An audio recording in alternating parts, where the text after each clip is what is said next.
Hello students, સ્વાગત છે તમારું મારી યુટ્યુબ ચેનલ એપી સ્ટડી સેન્ટરમાં.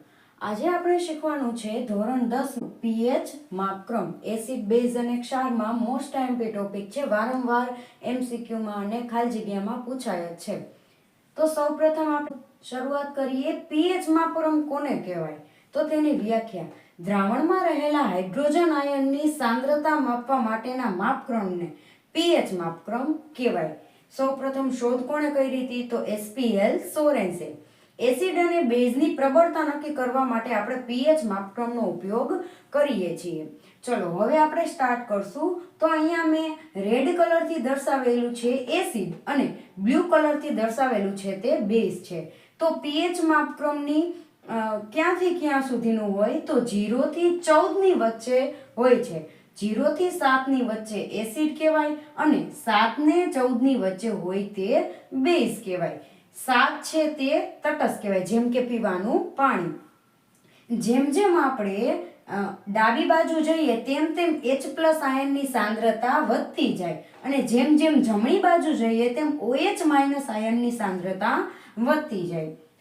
તો જેમ જેમ આપણે ડાબી બાજુ જઈએ તેમ પીએચ પણ કેવી થતી જશે? ઓછી થતી જશે. તો એસિડિકતા કેવી થતી જાય?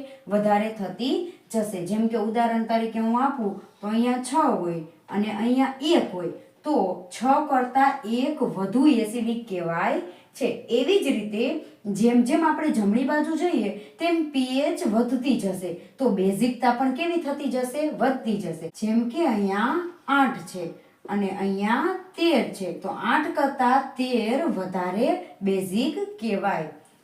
તો આપણે જોઈએ કે એસિડ અને બેઝની પ્રબળતા નક્કી કરવા માટે પીએચ માપક્રમનો ઉપયોગ થાય છે. પીએચમાં પી એટલે કે જર્મન શબ્દ પોટેન્સ, એનો મતલબ શું થાય? શક્તિ અથવા તો ક્ષમતા. અને તેમાં H એટલે હાઇડ્રોજન આયનની સાંદ્રતા.